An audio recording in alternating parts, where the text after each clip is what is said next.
There's actually not that much to see when you look at the steel of these swords. These are all the swords I've made here on the floor. I got 4 of them now back. The first one, this little one here, none of the steel has been etched. You can kind of see sometimes that there will be a hamon. I differentially hardened all of them, but I haven't etched them, and I haven't actually shined them, or not polished them and sharpened them yet. I sent them to China, not really sharp, because I figured they could go ahead and scratch them if they needed to and do all that stuff and not worry about it. And then when I get them back, I'll fix them. And I just haven't had time to get them going. This is kind of a one-handed sword. That was the first one. I believe, what was the steel? What was the steel? I think this is a leaf spring, 5160.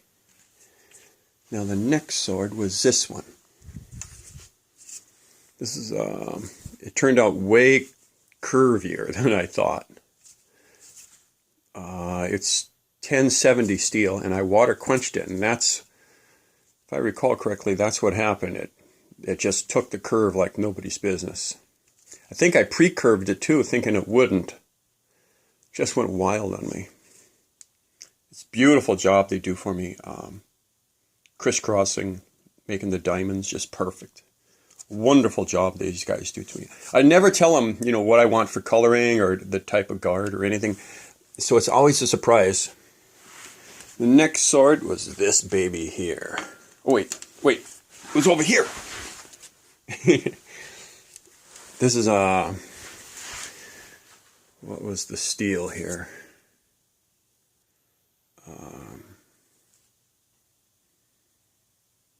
It just goes to, not much to see. There's no hamon showing, I haven't etched them. But it's just beautiful. Just beautiful sword. The steel, what was the steel? This is that one road grader blade. On a road grader, the section that actually touches the gravel road and things, it's replaceable. They bolt it on because it wears off. And so they threw some out at work, and I snagged them. And I forged that out of them. And then the latest one here is this darling. Gorgeous. Guard is really cool. And the steel just goes to a point.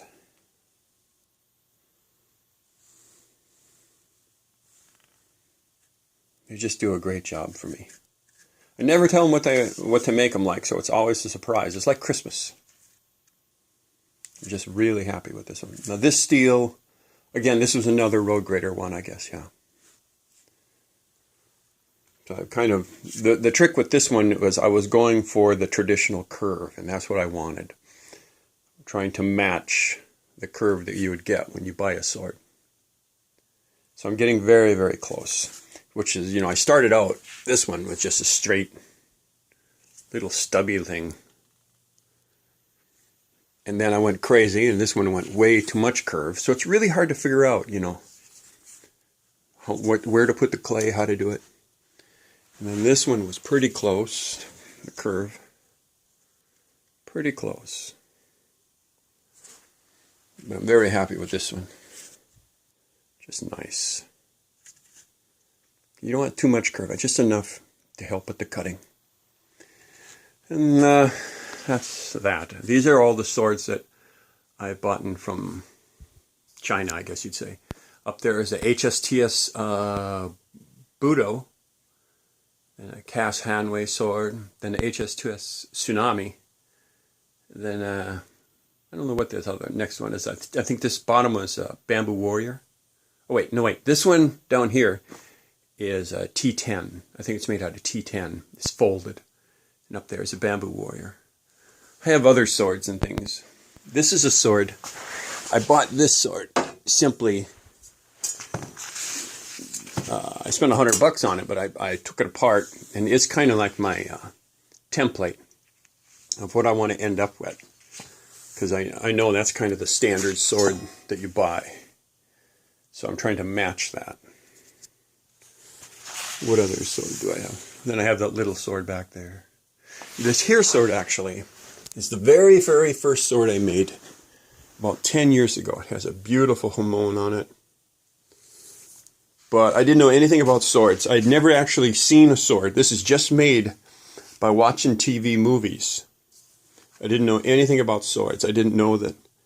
I thought this was a connected piece, so it's just a solid piece here. I didn't know it was a separate piece. I made the guard, just tied a knot here. I did all of this just by watching TV. I'm so happy. But it weighs, holy smokes, it's like I don't know, it weighs like 20 pounds. Solid, it's over a 1/4 inch thick. And they're my swords.